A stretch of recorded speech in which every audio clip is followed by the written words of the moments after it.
Hi friends, ನಮಸ್ತೆ ಎಲ್ಲರಿಗೂ. ಒಂದು ವಾರದ ಹಿಂದೆ ನಾನು ವಿಡಿಯೋಕ್ಕೆ ಬಂದಿದ್ದೆ.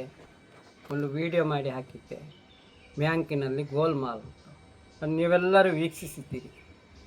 ಅದರಲ್ಲಿ ನಾನು ಕೊನೆಗೆ ಹೇಳಿದ್ದೆ, ಪುನಃ ಒಮ್ಮೆ ನಾನು ಬರ್ತೇನೆ, ಆವಾಗ ಆ ಬ್ಯಾಂಕ್ ಯಾವುದಂತ ತಿಳಿಸ್ತೇನೆ ಅಂತ. ಇಷ್ಟು ದಿವಸ ನಾನು ಕಾದೆ.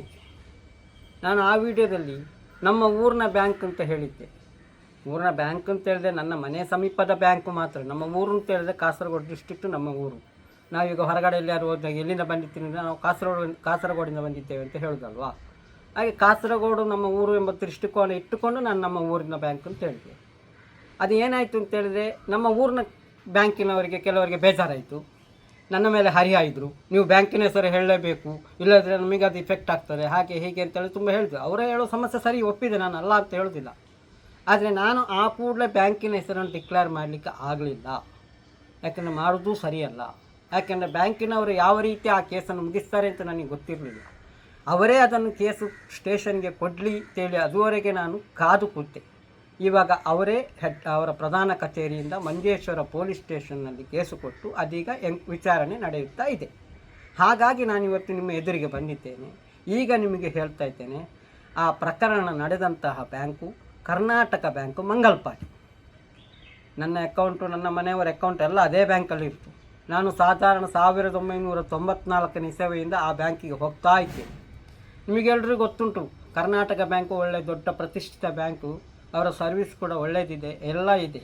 ಆದರೆ ಇಲ್ಲಿ ನಡೆದಿರುವುದು ಬ್ಯಾಂಕಿನ ಒಬ್ಬ ಸಿಬ್ಬಂದಿಯಿಂದ ಮಾತ್ರ ಆಗಿರಬಹುದು. ಆದರೆ ಆ ಪ್ರಕರಣದಿಂದಾಗಿ ಇಡೀ ಬ್ಯಾಂಕಿನ ಇಮೇಜೇ ಹಾಳಾಗಿ ಹೋಗ್ತಾ ಇದೆ. ಅದೇನೇ ಇರಲಿ, ಆದರೆ ಫ್ರೆಂಡ್ಸ್, ನಾನಿಟ್ಟ ಬಂಗಾರ ಇನ್ನೂ ನನಗೆ ಸಿಗಲಿಲ್ಲ. ಯಾಕಂದರೆ ಪೊಲೀಸ್ ಸ್ಟೇಷನಲ್ಲಿ ಎಂಕ್ವೈರಿ ಆಗ್ತಾ ಇದೆ. ಬ್ಯಾಂಕಿನವರು ನನಗೆ ಅದರ ಸೆಟ್ಲ್ಮೆಂಟ್ ಮಾಡ್ತೇನೆ ಅಂತ ಹೇಳಿದ್ದಾರೆ ಹೊರತು ಇದುವರೆಗೆ ಅದರ ಸೆಟ್ಲ್ಮೆಂಟ್ ನಡೆದಿಲ್ಲ. ಅದು ಯಾವಾಗ ನಡೆಯುತ್ತದೋ ಅನ್ನೋ ನನಗೂ ಗೊತ್ತಿಲ್ಲ. ನಾನೀಗ ಬ್ಯಾಂಕಿನ ಪ್ರಧಾನ ಕಚೇರಿಗೆ ಫೋನ್ ಮಾಡಿ ಅದರ ಬಗ್ಗೆ ವಿಚಾರಿಸಬೇಕು. ಇದು ಬ್ಯಾಂಕಿನಲ್ಲಿ ಅವರು ಕೇಸು ಕೊಟ್ಟಿದ್ದಾರೆ, ಅದು ವಿಚಾರಣೆ ನಡೆಯುತ್ತಿದೆ ಎಂಬುದಕ್ಕೆ ನಿಮಗೆ ಸಾಕ್ಷಿಯಾಗಿ ನೋಡಿ, ಈಗ ಕಾರವಲ್ ದಿನಪತ್ರಿಕೆಯಲ್ಲಿ ಅದರ ವಿಷಯ ಹೊರಬಂದಿದೆ. ಇದು ಮಲಯಾಳದಲ್ಲಿದೆ. ನಮ್ಮ ಊರು ಕಾಸರಗೋಡಾದ ಕಾರಣ, ಕೇರಳದ ಕಾರಣ ಮಲಯಾಳದಲ್ಲಿದೆ. ಇನ್ನಿದು ಕ್ರಮೇಣ ಎಲ್ಲ ಪತ್ರಿಕೆಗಳಲ್ಲಿ ಬರ್ತದೆ. ಹಾಗಾಗಿ ನಾನು ಈಗ ಅಧಿಕೃತವಾಗಿ ಹೇಳ್ತಾ ಇದ್ದೇನೆ, ಈ ಘಟನೆ ನಡೆದಿರುವುದು ಕರ್ನಾಟಕ ಬ್ಯಾಂಕು ಮಂಗಲ್ಪಾಡಿ ಬ್ರಾಂಚಿನಿಂದ. ಆದರೆ ಫ್ರೆಂಡ್ಸ್, ಇನ್ನೂ ಕೂಡ ಯಾವುದೇ ರೀತಿಯ ಸೆಟ್ಲ್ಮೆಂಟೆಲ್ಲ ಆಗಿಲ್ಲ. ಇನ್ನೀಗ ಮತ್ತೂ ಒಂದು ಇದರಲ್ಲಿ ಸಮಸ್ಯೆ ಇದೆ. ಹೇಗೆ ಅಂತ ಹೇಳಿದರೆ, ಈಗ ಬ್ಯಾಂಕಿನವರು ನನಗೆ ಅದರ ಮೊತ್ತವನ್ನು ಕೊಟ್ಟು ಸೆಟ್ಲ್ಮೆಂಟ್ ಮಾಡಬಹುದು. ತದನಂತರ ಈಗ ಕೇಸು ವಿಚಾರಣೆಯಲ್ಲಿರುವಾಗ ಕಳ್ಳ ಸಿಕ್ಬೋದು, ಕಳ್ಳ ಒಪ್ಪಬಹುದು, ನಾನು ತಗೊಂಡು ಹೋಗಿದ್ದೇನೆ, ತಗೊಂಡು ಹೋದ ಮತ್ತೆ ಅವನಿಗೆ ಅದನ್ನು ತಗೊಂಡು ಬರ್ಬೋದು. ಆ ಚಿನ್ನವನ್ನು ತಗೊಂಡು ಬಂದ ಮತ್ತೆ ಆ ಚಿನ್ನ ಏನು ಮಾಡ್ತಾರೆ ಎಂಬ ಕ್ವಶನ್ ಮಾರ್ಕ್. ಯಾಕೆಂತೇಳಿದ್ರೆ ನಮಗೀಗ ಅದರ ಸೆಟ್ಲ್ಮೆಂಟ್ ಮಾಡ್ತಾರೆ. ಈಗ ನಾವು ಏನಾದರೂ ಆ ಸೆಟ್ಲ್ಮೆಂಟ್ ಮಾಡಿದಾಗ ನಮಗೇನಕ್ಕಾದ್ರೆ ಆ ದುಡ್ಡನ್ನು ನಾವು ಬೇರೆ ಕಡೆಗೆ ಉಪಯೋಗಿಸಿ ನಮ್ಮ ಕೈಯಿಂದ ದುಡ್ಡು ಖಾಲಿ ಆಗುತ್ತೆ.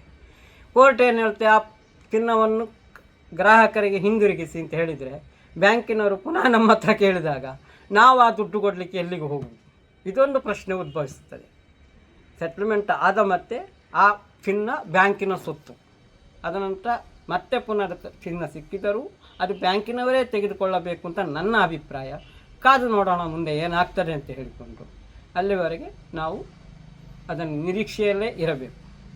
ಈ ವಿಡಿಯೋ ನಾನೀಗ ಮಾಡಿದ್ದು ಯಾಕೆ ಅಂತ ಹೇಳಿದರೆ, ನಮ್ಮ ಊರಿನ ಬ್ಯಾಂಕಿನವರ ಸಮಸ್ಯೆ ಮುಗಿಸಲಿಕ್ಕಾಗಿ ನಾನು ಈ ವಿಡಿಯೋವನ್ನು ಬಂದು ನಿಮ್ಮ ಮುಂದೆ ಮಾಡಬೇಕಾಯಿತು. ಫ್ರೆಂಡ್ಸ್, ಇನ್ನೊಂದು ವಿಷಯ ಏನು ಅಂತ ಹೇಳಿದರೆ, ಈಗ ನಾವು ಬ್ಯಾಂಕಿನಲ್ಲಿ ಚಿನ್ನ ಇಟ್ಟಿರ್ತೇವೆ, ಅವರು ತೂಕ ಮಾಡ್ತಾರೆ. ತೂಕ ಮಾಡಿದಾಗ ನೆಟ್ ವೆಯ್ಟ್ ಅಂತ ಒಂದು ಬುಕ್ಕಲ್ಲಿ ಅವರು ಬರೀತಾರೆ. ಅದರ ಮೇಲೆ ನಮಗೆ ಸಾಲ ಕೊಡ್ತಾರೆ. ಅವರು ಕೊಡುವಂಥ ಪರ್ಸೆಂಟೇಜ್ ರೀತಿಯಲ್ಲಿ ಸಾಲ ಕೊಡ್ತಾರೆ. ಇಂಥ ಪ್ರಕರಣಗಳು ಆದಾಗ, ಈ ಕತ್ತು ಹೋದಂತಹ ಪ್ರಕರಣಗಳು ಆದಾಗ, ನಮಗೆ ಅವರು ವಾಪಸ್ಸು ಆ ಚಿನ್ನ ಕೊಡಲಿಕ್ಕೆ ಆಗದಿದ್ದ ಪಕ್ಷದಲ್ಲಿ ಚಿನ್ನದ ವ್ಯಾಲ್ಯೂ ಮೊತ್ತವನ್ನು ಅವರು ನಮಗೆ ಕೊಡಬೇಕು ಅಂತ ಇರುವಾಗ, ಅದಕ್ಕೆ ಅವರು ಯಾವ ರೀತಿ ಲೆಕ್ಕ ಹಾಕಬೇಕು ಎಂಬುದಕ್ಕೆ ನಾನೊಂದು ಸ್ಪಷ್ಟೀಕರಣ ಈಗ ನಿಮಗೆ ನೋಡ್ತೇನೆ. ಹೇಗೆ ಅಂತ ಹೇಳಿದರೆ, ನಾವು ಚಿನ್ನ ತೆಗೆಯುವಾಗ ಅಥವಾ ನೀವೇ ಯಾರೇ ಆಗಲಿ ಚಿನ್ನದ ಅಂಗಡಿಗೆ ಹೋಗಿಬಿಟ್ಟು ನಾವು ಚಿನ್ನ ತೆಗೆಯುವಾಗ, ಆಭರಣ ತಗೊಳ್ಳುವಾಗ, ಆ ಆಭರಣದ ನೆಟ್ಟು ವೇಟಿಗೆ ಅವರು ತೇಮಾನು ಅಂತೇಳಿದರೆ ಅವರು ಮಾಡುವಂಥ ಸಮಯದಲ್ಲಿ ಸವಕಳಿ ಆಗುತ್ತೆ, ಅದನ್ನು ಸೇರಿಸಿ ಅವರು ನಮಗೆ ತೂಕ ಹಾಕಿ ನಮ್ಮ ಕೈಯಿಂದ ದುಡ್ಡು ತೆಗೆದುಕೊಂಡಿರ್ತಾರೆ. ಹಾಗಿರುವಾಗ ಬ್ಯಾಂಕಿನವರು ಕೇವಲ ನೆಟ್ ವೆಯ್ಟಿನ ಮೇಲೆ ನಮಗೆ ರೇಟ್ ಹಾಕಿ ಲೆಕ್ಕ ಮಾಡಿದರೆ ಸರಿಯಾಗುವುದಿಲ್ಲ. ಅದಕ್ಕೆ ತೇಮಾನು ಕೂಡ ಸೇರಿಸಿ ಅವರು ಅದರ ಮೊತ್ತವನ್ನು ನಮಗೆ ಕೊಡಬೇಕಾಗ್ತದೆ, ಅಲ್ಲದೆ ಅದರ ಮಜೂರಿ ಕೂಡ ಸೇರಿಸಬೇಕಾಗ್ತದೆ. ಸರಿಯಾಗಿ ಹೇಳಬೇಕಂತಾದರೆ ಈ ಪ್ರಕಾರ ನಾವು ಯಾವಾಗ ಆ ಲಾನನ್ನು ಕ್ಲೋಸ್ ಮಾಡಿದ್ದೇವೆ, ಆ ಲಾನ್ ಕ್ಲೋಸ್ ಮಾಡಿದ ಅಂದಿನಿಂದ ಅವರು ನಮಗೆ ಸೆಟ್ಲ್ಮೆಂಟ್ ಮಾಡುವಲ್ಲಿಯವರೆಗಿನ ನಮಗೆ ಲಾನ್ ನೀಡುವಾಗ ಯಾವ ಶೇಕಡಾ ದರದಲ್ಲಿ ಅವರು ಬಡ್ಡಿಯನ್ನು ಹಾಕುತ್ತಾರೋ ಅದೇ ಶೇಕಡಾ ದರದಲ್ಲಿ ಬಡ್ಡಿಯನ್ನು ಕೂಡ ನಮ್ಮ ಚಿನ್ನಕ್ಕೆ ಅವರು ಚಿನ್ನದ ಮೊತ್ತಕ್ಕೆ ಅವರು ಕೊಡಬೇಕಾಗ್ತದೆ. ಆದರೆ ನಮಗೆ ಇಷ್ಟ ಇದ್ದರೆ ಬಡ್ಡಿ ತೊಗೊಳ್ಬೋದು, ಇಲ್ಲಂತಾರೆ ನಮಗೆ ಬಿಡ್ಬೋದು, ಅದು ನಮ್ಮ ಅಭಿಪ್ರಾಯಕ್ಕೆ ಬಿಟ್ಟದ್ದು. ಆದರೆ ಚಿನ್ನ ಅದಕ್ಕೆ ತೇಮಾನು ಸೇರಿಸಿ ಅವರು ಅದರ ಮೊತ್ತವನ್ನು ಲೆಕ್ಕ ಹಾಕಿ ನಮಗೆ ಕೊಡಬೇಕಾಗ್ತದೆ. ಇದು ಸರಿಯಾದ ಲೆಕ್ಕಾಚಾರ, ಇದು ನನ್ನ ಅಭಿಪ್ರಾಯ.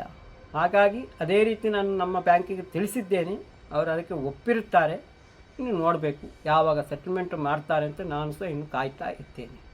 ಇನ್ನೇನಿದ್ರೂ ವಿಷಯ ತಿಳಿಸ್ಲಿಕ್ಕಿದ್ದರೆ ಮುಂದಿನ ವಿಡಿಯೋದಲ್ಲಿ ತಿಳಿಸ್ತೇನೆ. ಧನ್ಯವಾದಗಳು.